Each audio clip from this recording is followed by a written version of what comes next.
kami bahwasanya pada hari ini kita akan mendengar sosialisasi terhadap Perbuk nomor 32, karena dalam Perbuk nomor 32 ini seluruh sendi kehidupan kita bermasyarakat di dalam Perbuk ini telah diatur. Namun untuk pagi ini, karena yang khusus acara kita pagi ini yaitu sosialisasi. Yang pertama yaitu karena ini tatanan norma khusus, ya, tatanan norma khusus penegakan disiplin protokol kesehatan di rumah ibadah, khususnya di masjid, dan di gereja nanti menyesuaikan. Nah, karena yang mengeluarkan koordinator Islam, jadi kami sampaikan kalau di gereja nanti menyesuaikan, ya, menyesuaikan bagaimana tatanan normal yang ada di masjid. Ya, kalau orang Islam bapak-bapak semuanya kan 5 hari 5 kali sehari semalam dia melaksanakan ibadah. Mungkin kalau kawan-kawan di gereja seminggu 2 kali atau seminggu sekali, maka paling tidak menjaga jarak atau memakai masker. Jadi yang pertama di sini ada 3 kategori dalam surat yang kami bawa dalam edaran yang kami bawa ini ada 3 kategori kewajiban. Yang pertama kewajiban kelompok penanggung jawab yang mengelola masjid. Nah, ya, yang pertama kelompok penanggung jawab mengelola masjid.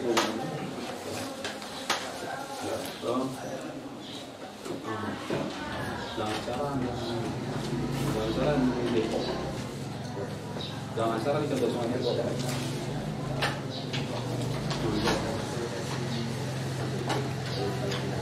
Jadi ada 3 kelompok. Yang pertama kewajiban pengelola masjid, atau kalau kita bisa dikatakan yaitu Badan Makmur Masjid atau BKM.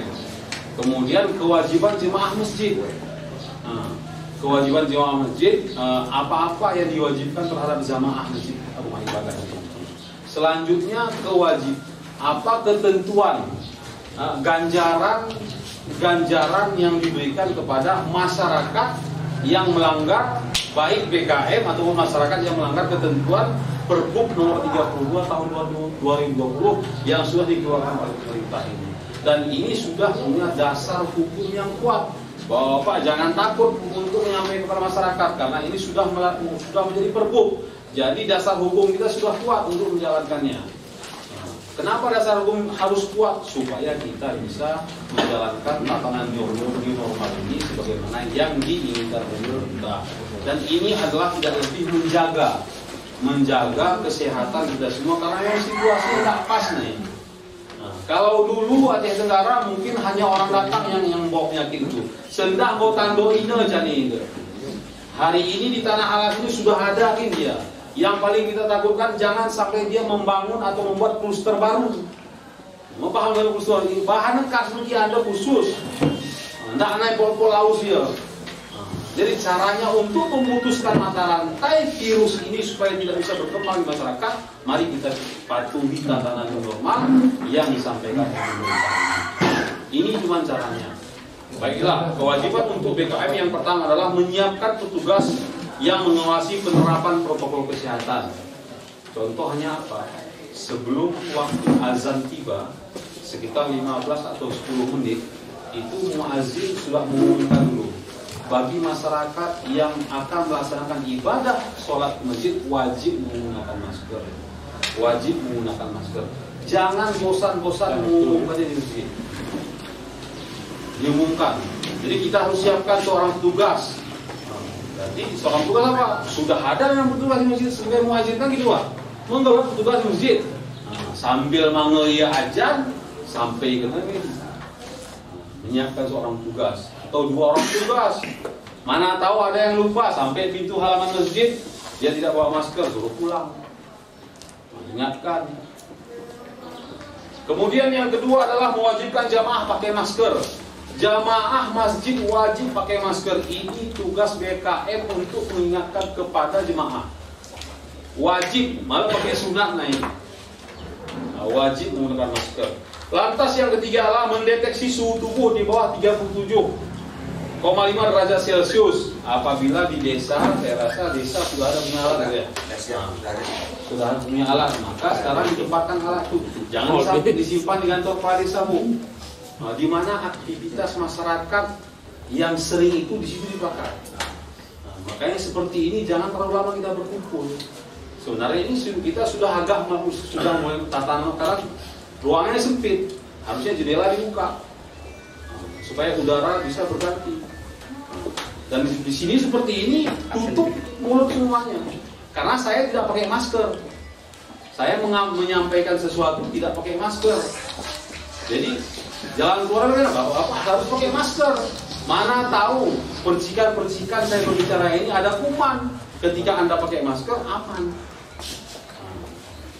Karena saya berbicara kiri kanan kita aman. Nah, selanjutnya suhu tubuh itu, alat suhu tubuh itu di pintu masjid, di pintu gereja bisa disiapkan. Jadi di mana ada keramaian gunakan nampak. Jadi masyarakat yang di atas 37,5 derajat Celcius suruh pulang, suruh berobat.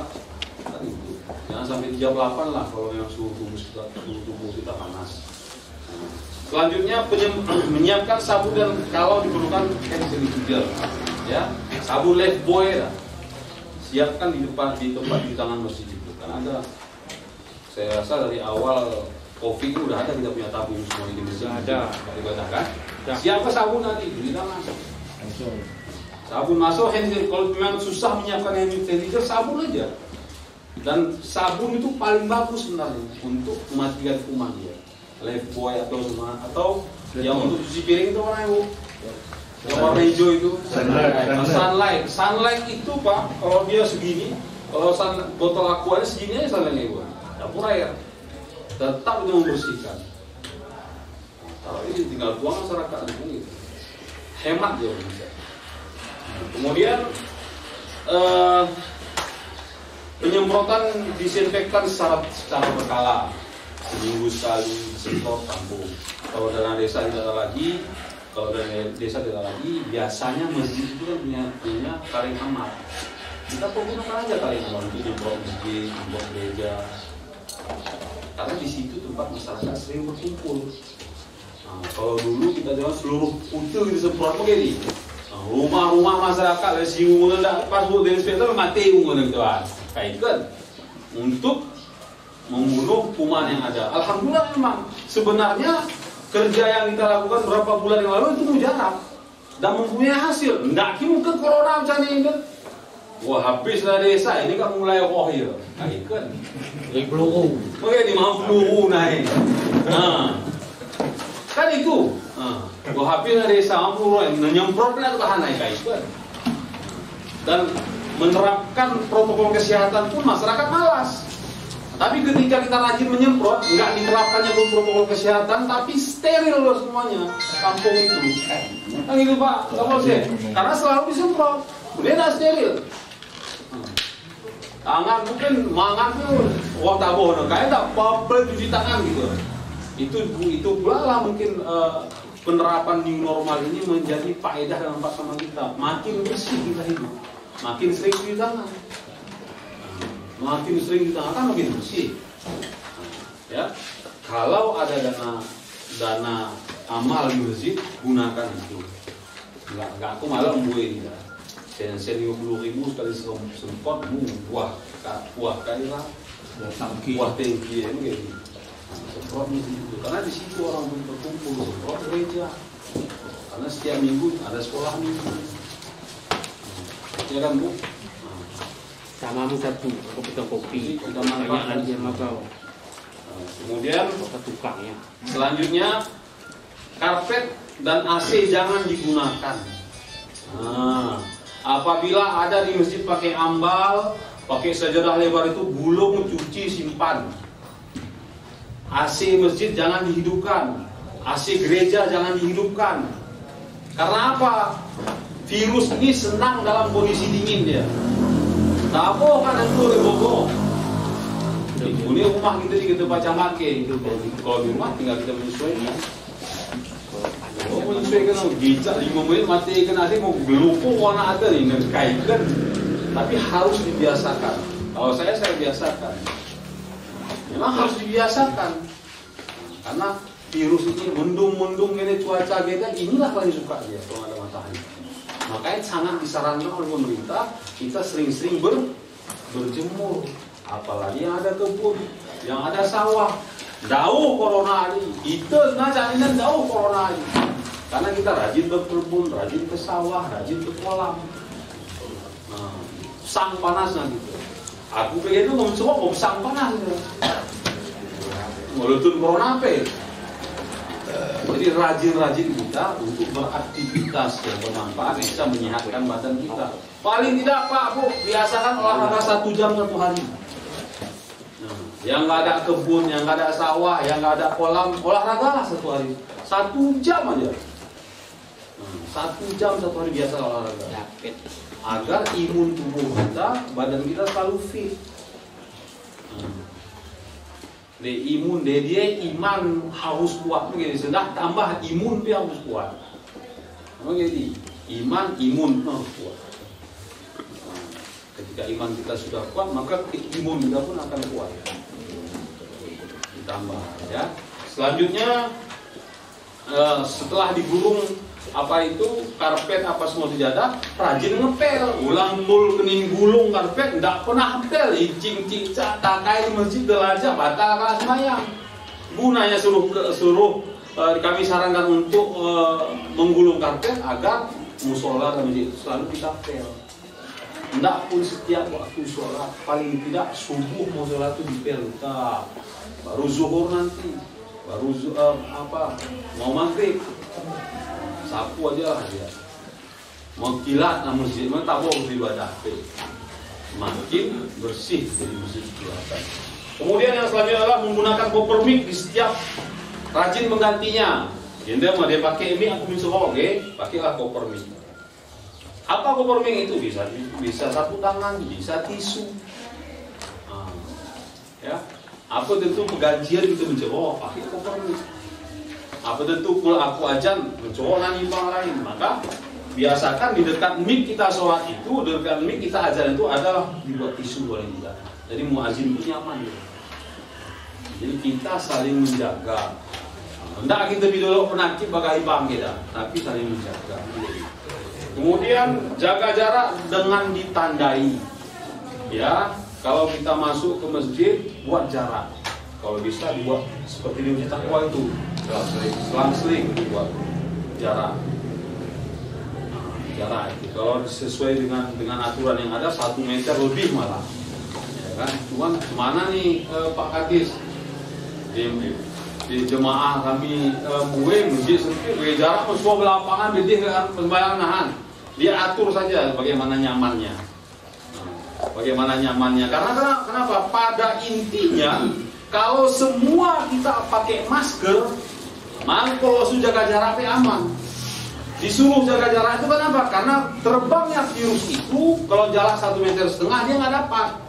Paling tidak 50 meter apa ya? 50 cm punya kapang ya. Boleh dabu lekat ya. Tapi ketika kita pakai masker semuanya, dapat pun rapat kita berdiri. Ketika virus keluar dari mulut kita yang tidak pakai masker, aman ketika kita karena pakai masker. Jadi jaga jarak ini menyesuaikan saja. Tapi wajibkan jamaah di masjid dan di gereja pakai masker. Ya kan? Ya, kalau udah gereja yang sempit, masjidnya sempit, jaga jarak, udah nggak muat tuh Pak ya. Uang keluar tuh yang kita kumpul, nambahin teratak wujud sembahyang.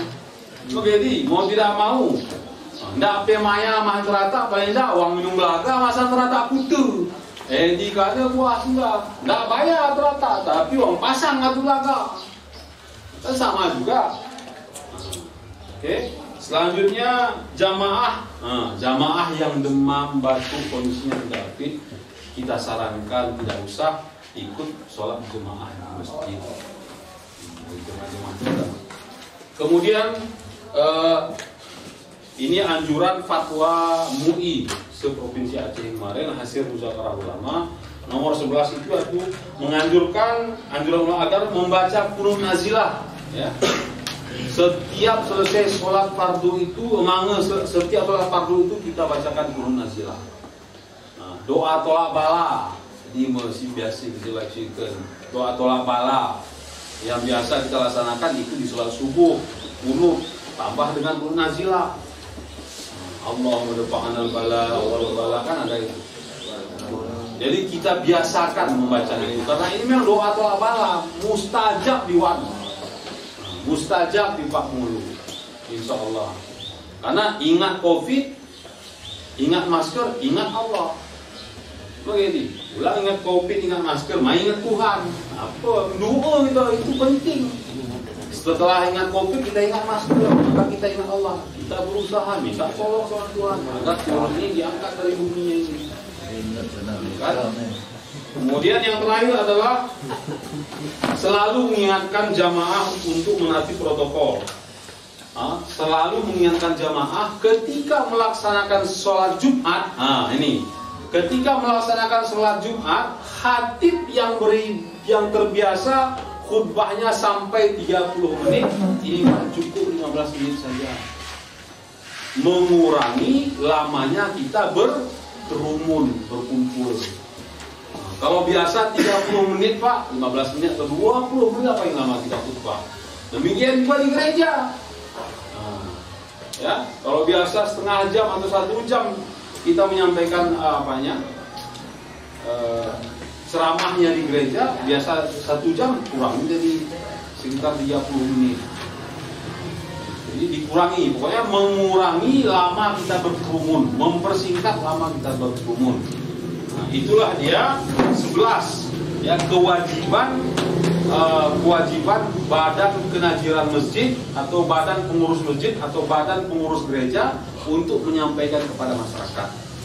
Jangan tinggal satu pun. Nah, jadi masyarakat non-muslim menyesuaikan aja ini. Saya rasa nggak ada salahnya.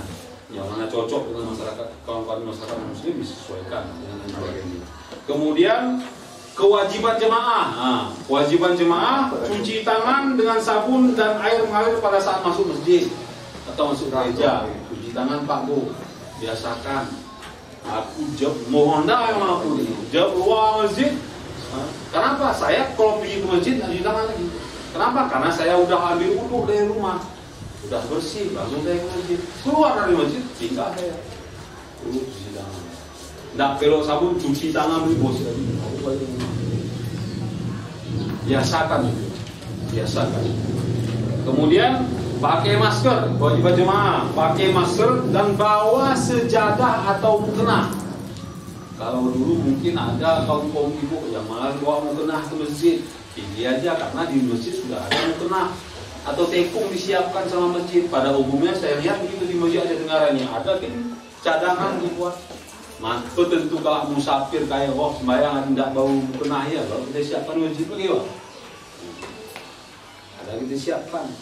Jadi sekarang ini jangan lagi pakai itu, cuci simpan. Sejadah masing-masing bawa. Sejadah masing-masing bawa. Yang selanjutnya tidak bersalaman setelah melaksanakan sholat ibadah. Memang susah karena ini sudah biasa. Tidak sedang ke urus sembahyang salam. Memang mengurangi silaturahmi. Tapi memang kondisi kita seperti itu. Bagi aku kapolsek ada yang jadi dia bisa langsung senang bisa mengangkat. Ini saling apa? Kemudian itulah 2 kewajiban bagi pengurus masjid dan kewajiban bagi jemaah yang harus kita patuhi dan diwajibkan oleh seluruhnya oleh rekan-rekan kepada masyarakat. Dan apa tindakan bagi pelanggar ini? Yang pertama adalah teguran lisan. Apa tentu bagi suatu waktu Sungkun Bupati sama Depok atau tindakan penegakan disiplin di Kutu di Wahani di Kecamatanmu. Otomatis semua camat teleponnya camat ada, teleponnya pengulu nahan. Pengulu atau kalau laporan gini tentang teguran lisan BCC, tulis ya. Teguran lisan kepada Polan tanggal sekian. Tidak memakai masker, teguran lisan kepada Polan. Kan ada itu yang tegur dan bilang menyampaikan tulis sebenarnya teguran lisan itu. Jadi ketika dipanggil pimpinan udah ada Pak. Dari tanggal sekian masyarakat yang sudah saya tegur. Buat tulisan. Memang sekarang harus rajin menulis. Saya pun seperti itu. Harus laporan harian. Beranjak saya dari kursi kantor saya tulis. Tadi di meja saya. Menuju dalam Pokison menyampaikan sosialisasi. Setiap jam, setiap ada pertemuan, setiap ada acara, setiap ada kegiatan harus tertulis dengan fakta. Enggak percaya. Kemudian melakukan teguran tulisan. Kalau udah ada lisan, teguran tulisan. Sifat tanda camat, video mulu apa sih kalau tegur secara tulisan kepada masyarakat. Buat aja, cuma jangan rekayasa. 10 kali, 1, 2, 3 kali sekali lisan nggak ada yang mau dengar, coba tulisan. Nah selanjutnya kalau memang nggak patuh dia, kita ambil KTP-nya atau surat-surat peristiwa ini sebagai ancaman supaya dia patuh. Bukan kita harus tegas, bukan keras, demi memutuskan mata rantai virus corona ini. Dan selanjutnya bagi yang tetap dapat nanti melanggar, dan ini akan kita terapkan mulai tanggal 25 September. Ada pelanggaran, ada sita, ada membayar. Ya, bagi yang tetap melanggar akan kena razia, membayar dari 20.000 sampai 500.000 dia kena denda. Dan uang ini akan disetorkan ke negara. Kemana nanti disetorkan? Bekas daerah kah? Atau kepada badan Baitul Mal itu tergantung kesepakatan pemerintah nantinya di tanggal 24 insya Allah kami akan melakukan evaluasi. Jadi itulah 3 macam kewajiban yang harus kita patuhi, dari pelaksana sampai kepada masyarakat, sampai aturan-aturan yang harus kita jalankan di masyarakat mulai tanggal 25 September nanti. Kami sangat berharap ini disampaikan kepada masyarakat, ya, ini disampaikan kepada masyarakat. Jangan bosan. Memang di penghulu itu lebih bosan enggak pula menyampaikan masalah corona anda. Tapi punya bahan ini yang tanggung jawab ke kami begini. So awalnya DPA menusungkun kami. Sampai semalam, ketika ini kan sekarang lagi sidang paripurna Dewan tentang pengesahan kanun perubahan. Satu fraksi mempertanyakan apa yang sudah dilakukan Dinas Syariah Islam untuk penanganan COVID-19 ini. Tunggu lagi. Alhamdulillah karena kita terus menyampaikan syiar ini, tinggal kita jawab. Yang sudah dilakukan Dinas Syariah Islam ABC sudah. Alhamdulillah kemarin sudah dibacakan langsung oleh Bupati. Sempat kalau kita dalam kita bahan ini, berarti kita nggak ada perhatian terhadap kondisi masyarakat. Cuek gitu. Kau lah ibadah gitu, nanti engkau tak bisa. Nah, kita harus menumbuhkan rasa peduli hari ini jamaah. Ya, harus meningkatkan rasa peduli kita terhadap diri, keluarga dan masyarakat. Jangan lagi cuek. Karena ini bukan sakit ecek-ecek, bukan virus ecek-ecek. Sudah 32 orang ya, terinfeksi ini di Aceh Tenggara. 32 orang dan 3 dokter. 20 tenaga kesehatan medis, yang lain masyarakat. Ya, gua anda ya tando. Kalau tidak kita jaga apa yang disampaikan oleh pemerintah ini, maka tunggulah bala itu akan lebih dahsyat datangnya lagi. Atiullah wa atiur Rasul wa ulil amri minkum. Kalau tidak kita patuh perintah, para siapa lagi? Saya rasa kawan-kawan muslim itu sepakat dengan itu. Dia tidak turut patuh itu pemerintah, bisa kita patuh. Dia tidak turut patuh anak-anak buat bantu, bisa itu yang patuh. Dia tidak turut patuh pengurus masyarakat atau pengurus, bisa itu yang patuh. Lalu tadi ngikutin dalam patuh.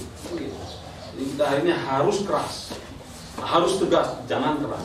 Saya menyambung aja apa yang disampaikan oleh Kadis Islam tadi berkaitan dengan kegiatan keagamaan.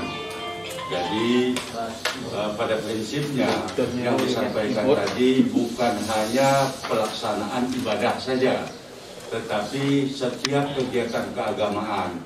Apa contohnya? Seperti pengajian di rumah ibadah atau di rumah sendiri, pengajian TPA, TPQ, kemudian wirid yasin, kemudian bertakziah. Ini pun wajib mengikuti protokol kesehatan. Demikian juga di gereja. Di gereja itu lihat SE nomor 15 tahun 2020, SE Kementerian Agama itu malah bulan Mei yang lalu sudah dikeluarkan bahwa dalam di masyarakat sekarang ini harus mengikuti protokol kesehatan setiap kegiatan keagamaan. Itu kalau umpamanya beribadah hari Minggu, hari-hari lain ada kebaktian-kebaktian lain, itu juga wajib mengikuti, pakai masker, jaga jarak, sering cuci tangan. Jadi sekarang ini yang agak sulit saya lihat itu bertakziah waktu malam. Ini nanti tolong kepala desa, para penghulu untuk mendekatkan diri kepada tuan rumah agar menyediakan masker bila ada tamu yang dari luar tidak pakai masker. Karena kenapa? Karena kalau duduk bertakziah itu agak sulit berjarak begitu. Karena nggak cukup nanti teratak yang dibuat. Tetapi dengan kita sediakan masker, mungkin ini kita bisa menghindari penyebaran daripada COVID-19 ini. Sebagaimana yang sudah disampaikan oleh Kadis Syariah Islam tadi, virus ini sudah ada di daerah kita. Jadi tolong kepada penghulu, kepala desa untuk menegaskan kembali, untuk jangan henti-hentinya menyampaikan kepada masyarakat berkaitan dengan protokol kesehatan ini. Itu saja tambahan dari Kementerian Agama. Terima kasih atas perhatiannya. Billahi taufiq. Assalamualaikum warahmatullahi wabarakatuh. Waalaikumsalam warahmatullahi wabarakatuh.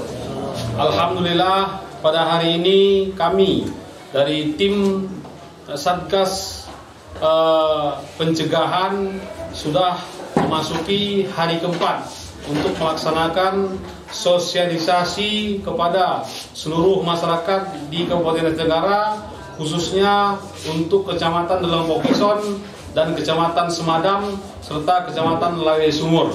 Mudah-mudahan kami dari tim Satgas Pencegahan menyampaikan kepada masyarakat apa-apa yang kami sampaikan mengenai Perbup 32 tahun 2020, khususnya tentang pelaksanaan protokol kesehatan new normal di rumah ibadah, musola, masjid dan musola bisa bermanfaat dan bisa diterima oleh seluruh kalangan masyarakat.